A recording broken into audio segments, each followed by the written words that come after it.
हमने जैसा कि आपको बताया था कि हमारी एशिया की बेस्ट टेस्ट 11 हमने सिलेक्ट की इस सीरीज के पार्ट 1 में, फिर हमने इस सीरीज के पार्ट 2 में एशिया, पहले इनफैक्ट ओडीआई 11 सिलेक्ट की, फिर एशिया की टेस्ट 11 हमने पार्ट 2 में सिलेक्ट की, और हम एशिया की T20 11 सिलेक्ट करें। इफ दैट गोज वेल और हमें लगा कि इस पे अच्छा फीडबैक आ रहा है, तो probably we might go for world over हम इसी तरीके से ओडीआई 11 और टेस्ट 11 को पिक करें। तो अभी आज की डेट में हम एशिया की T20 11 को पिक करने लगे हैं अपनी इसी सीरीज की तीसरी वीडियो के सिलसिले में। तैमूर, क्या कहोगे आज? एक्साइटिंग प्लेयर्स हैं काफ़ी। अब कुछ यंग भी बहुत आ गए हैं, और पुराने भी जो हैं वो उनकी भी बड़ी परफॉर्मेंसेस रही हैं। तो हम नेचुरली हम इंक्लाइंड है थोड़ी सी लॉन्जेविटी की तरफ, क्योंकि हम जो रीसेंट परफॉर्मेंसेस हैं, बेशक हमें लगता है कि वो फ्यूचर के बड़े ब्राइट स्टार्स हैं, लेकिन क्योंकि जो प्रूवन परफॉर्मेंसेस हैं, जो उनका मतलब प्लेयर्स का जो पूरा स्पैन है उनका करियर, तो उनको देखते हुए हम सिलेक्शन करेंगे। तो लेट्स डू इट मैन। बस एक बात ऐड करना चाहूंगा कि मुझे लगता है कि सबसे मुश्किल ना T20 11 था, बिकॉज आपके पास ओडीआई और टेस्ट में बड़ा इजी था, आपको पता था कि कौन से गिवन प्लेयर्स हैं। T20 में ना चेंजेस बहुत होती रहती हैं, तो जहां आपको एक प्लेयर बहुत अच्छा लगता था, आप देखते थे उसका रिकॉर्ड जाके, तो पता लगता था यार अच्छा, मतलब ये तो बहुत थोड़े अरसे के लिए अच्छा परफॉर्म किया, उसके बाद वो नहीं कर सका, तो ये काफी चैलेंजिंग था। तो T20 में मुझे लगता है कि सबसे ज्यादा डिफरेंस ऑफ ओपिनियन T20 में है। तो let's just start it. Who is going to be our openers? Rohit Sharma for sure. Yes, I think Rohit Sharma, जब भी व्हाइट बॉल क्रिकेट की बात आएगी तो मॉडर्न डे ग्रेट है, तो in my opinion he always makes the cut, so Rohit the hitman is there, so Rohit is there. दूसरे number पे कौन है? करंटली करंटली बहुत मुश्किल हो गया था। बट जो है वो हम बाबर आजम के साथ जाएंगे, क्योंकि नंबर्स उनके अच्छे हैं। यस, टू बी ऑनेस्ट, क्या कहते हैं, मैं I will have video on this as well, because जब बाबर ने अच्छा खेला, और जो कि तकरीबन लगभग 5-6 साल के लिए खेला, तो वो सैंपल साइज बहुत अच्छा था, और मुझे पर्सनली ये लगता है कि Babar as a T20 player is not that bad. हमने वो बार बार क्या कि इंटेंट का नाम ले लेके और उनको उस मामले में खराब किया। असल में जो मसला है वो उनकी फॉर्म खराब होने से आया, तो आई थिंक कि वो कभी ना कभी अपनी शायद फॉर्म शायद वापस हासिल कर लें। अगर नहीं भी करते, तो जो उनके नंबर्स ऑलरेडी हैं 4,500 सबसे ज्यादा T20 के रन, तो मुझे लगता है कि he should be part of all time 11 from Asia at least. ठीक है, नंबर 3 वाली बहुत ऑब्वियस है, लिख दूं नाम बगैर के? लिख दे। लिख दिया बस। विराट अगेन, जब हम टी व्हाइट बॉल की बात करेंगे, तो जैसे रोहित शर्मा का एक स्टेटस है, जैसे बुमराह का एक स्टेटस है, जो कि हमने दोनों फॉर्मेट्स में अभी तक सिलेक्ट किया है, लेट्स सी आज सिलेक्ट होते हैं कि नहीं। और इसी तरह Virat is a white ball legend, तो without a doubt he just makes the cut, so Virat is here. By the way, we did have some other options as well, but I feel के जो है ना वो we would go for dependability at the top of the order, because सारी power, extreme power जो है वो आने वाली है बस। कौन आ रहे हैं नंबर 4 पे? युवराज।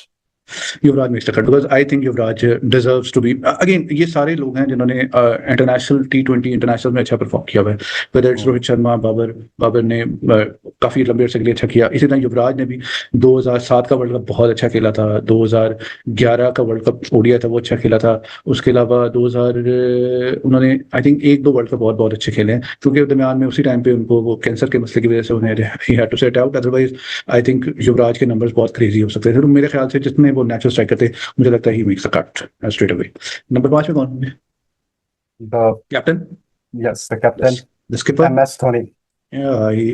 Again white ball legend. तो 3 आपको बड़े नाम, रोहित, विराट, धोनी, और एक और भी है, तो हिम, तो वो they are like gonna be part of this. उसके बाद आगे हम, That's a rather easy choice, Hardik Pandya. yes, because we are getting into that territory where we need all rounders, तो Pandya is like he has always, मैं as a Pakistani, मुझे सबसे मुश्किल जब लगता है कि जब पांड्या आता है, तो मुझे लगता है इसको आउट करना मुझे लगता है बहुत मुश्किल है, तो he just is very good. By the way, उसकी टेक्निक भी अच्छी है और हिट भी बहुत जबरदस्त मारते हैं, सो मुझे तो I always am a big fan of him. Hardik आगे, फिर कौन है? यहाँ पे बहुत से लोगों हमने के सेलेक्ट फेवरेट्स, किया। हाँ, बिल्कुल बिल्कुल, बहुत से लोग। और डिजर्व भी करते हैं हमें, मतलब जो उनका करियर है और बड़ा इम्पैक्ट क्रिएट किया, तो that would be Shahid Afridi. Yeah by the way, Shahid Afridi जो है वो मेरे ख्याल से ही एक तो ये कि वो एज अ बॉलर भी मुकम्मल खेल सकते थे, 98 इंटरनेशनल विकेट्स थी, और उन्होंने बैटिंग में भी 2009 के वर्ल्ड कप के ज़माने में पाकिस्तान को बहुत अहम अदा किया था, तो he makes the cut just because of that. Semifinal में मैन ऑफ द मैच थे, तो मुझे लगता है कि इंटरनेशनल मैचेस को बहुत ज़्यादा इंपॉर्टेंस मिलनी भी चाहिए, और फिर लॉन्जेविटी भी थी साथ साथ। बिल्कुल। तो हमारे पास एक बड़ी अच्छी टॉप 7 हमारे पास सेलेक्ट हो गए हैं। Who is our number 8? Rashid Khan, very impressive career, और एक ऐसी टीम से जो बिल्कुल जिनकी न्यू एंट्री हुई, और उनको T20 में आगे लेके जाने में अफगानिस्तान में आई थिंक राशिद खान का बहुत बड़ा हाथ है। Yes, Rashid Khan by the way T20 captain थे when Afghanistan team qualified in West Indies for the semifinals, और उसके अलावा जब से मतलब राशिद खान टीम में आए, उससे पहले अफगानिस्तान की टीम ऑब्वियसली पहले से भी खेल रही थी, वो कभी भी इतने थ्रेटनिंग नहीं थे। जब से राशिद खान टीम में आए तो एकदम से टीम चेंज हो गई। फिर उनके साथ साथ 2-3 और स्पिनर्स भी आए, लेकिन जो सबसे बड़ा इम्पैक्ट क्रिएट किया वो मेरे ख्याल से राशिद खान ने किया। बहुत ही जबरदस्त बॉलर, और पाकिस्तान को हमेशा सबसे ज्यादा काम राशिद खान ने की है, along with Nabi and Mujib. अच्छा, उसके बाद हमारे पास हु आर द बॉलर्स? ये दोनों स्पिनर्स भी हो गए और उन्होंने भी हो गए। Must be there.